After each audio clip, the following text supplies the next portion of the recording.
காவிரி ஆற்றில் பெண் காவலர்களுக்கு தண்ணீரில் நீந்திச் சென்றும் படகுகளில் நீந்திச் செல்லும் சிறப்பு பயிற்சி.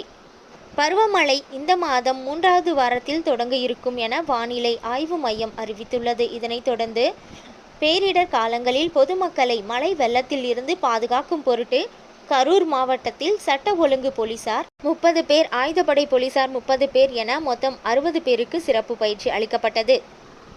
மாயனூர் காவேரி கதவாலை மேல்புறம் பகுதியில் சட்ட ஒழுங்கு போலீஸ் சப் இன்ஸ்பெக்டர் ஸ்ரீ சரவணகிரி, ஆயுதப்படை சப் இன்ஸ்பெக்டர் அன்பழகன் மற்றும் கமாண்டோ படை சூப்பர்வைசர் பஞ்சாசரம் ஆகியோர் தலைமையில் 60 போலீசார் படை வீரர்கள் காவேரி ஆற்றில் இறங்கியும் படகு மூலம் பயிற்சி பெற்றனர்.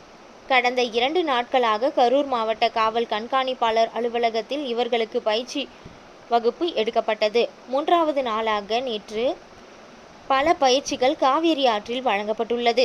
வெள்ளக்காலங்களிலும் மழைக்காலங்களிலும் சிக்கிக்கொண்டால் தவிக்கும் பொதுமக்களை எவ்வாறு துரிதமாக காப்பாற்றுவது என்பது குறித்து காவலர்களுக்கு சிறப்பு பயிற்சிகள் வழங்கப்பட்டுள்ளது.